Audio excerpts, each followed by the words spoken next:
한때 원자력의 미래라고 불리던 회사가 하나 있습니다. 바로 뉴스케일 파워인데요. 이 회사가 클린 에너지의 선도주자로 엄청난 주목을 받다가 순식간에 충격적인 재정 붕괴라는 드라마의 주인공이 됐습니다.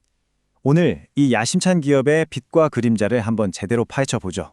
네, 정말 믿기 힘든 숫자죠. 2025년 마지막 3개월, 그러니까 단 한 분기 만에 이 회사의 가치가 말 그대로 반토막이 나버린 겁니다. 시장이 받은 충격이 어마어마했겠죠? 이 차트를 보시면 상황이 얼마나 심각했는지 바로 와닿으실 겁니다. 10월에 57달러까지 갔던 주식이 2달 만에 15달러 선까지 그냥 곤두박질했어요. 대체 무슨 일이 있었길래 이런 끔찍한 자연악화가 시작된 걸까요? 이게 바로 오늘 우리가 풀어야 할 미스터리입니다. 아니, 도대체 무슨 일이 있었던 걸까요? 모두가 유망하다고 말하던 이 회사의 주가가 어떻게 이렇게 짧은 시간에 이렇게까지 폭락할 수 있었을까요? 자, 그럼 지금부터 본격적으로 파고 들어가 보겠습니다.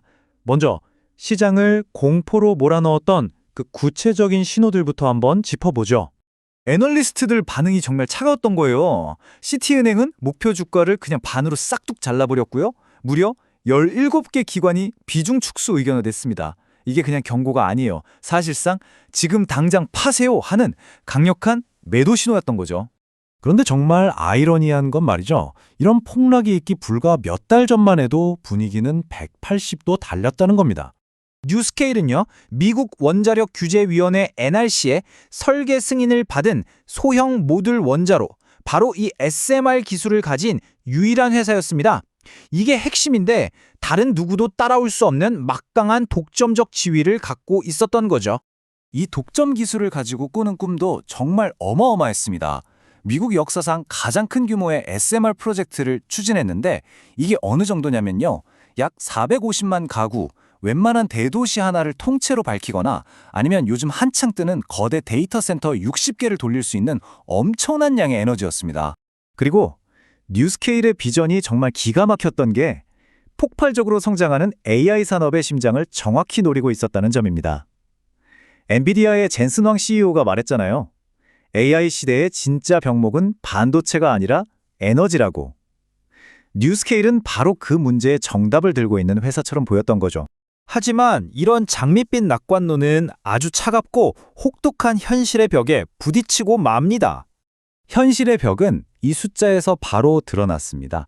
2025년 3분기 실적 발표에서요. 무려 5억 3천만 달러가 넘는 상상하기도 힘든 어마어마한 순손실을 발표하면서 시장이 완전히 얼어붙었죠. 주당 순이익은 더 충격적이었습니다. 애널리스트들이 주당 마이너스 0.11달러 정도로 예상했거든요. 그런데 실제 나온 숫자는 마이너스 1.85달러. 이건 뭐 예상을 빗나간 수준이 아니라 아예 다른 차원의 실적이었던 겁니다. 4만. 이 숫자가 뭘 의미할까요? 회사 사정을 누구보다 잘 아는 사람, 바로 최고 재무 책임자 CFO가 내답한 주식 수입니다. 내부자가 주식을 던진다? 시장에서는 이걸 정말 최악의 신호 중 하나로 보거든요. 그야말로 엎친 데 덮친 격이었습니다. 재무 상황도 안 좋은데 루마니아에서 하던 핵심 프로젝트는 계속 삐걱거렸고요. 갑자기 주식 발행 한도를 2배로 늘리면서 기존 주주들의 지분 가치가 희석될 거라는 공포감이 커졌습니다. 그리고 결정타로 가장 든든한 배경이었던 최대 주주마저 나 이제 발 뺄게 라고 선언해버린 거죠. 자, 상황이 이렇다 보니까 투자자들은 정말 머리가 아파지는 겁니다. 완전히 다른 두 가지 이야기가 정면으로 충돌하고 있었거든요. 투자자들은 이 거대한 줄다리기 한가운데 딱 놓인 셈입니다. 한쪽에서는 미래를 선도할 독점 기술과 AI 시대의 엄청난 에너지 수요라는 장밋빛 미래가 손짓하고요. 다른 한쪽에서는 당장의 주가 폭락과 최대 주주의 이탈이라는 암울한 현실이 발목을 잡는 거죠. 정말 팽팽하죠?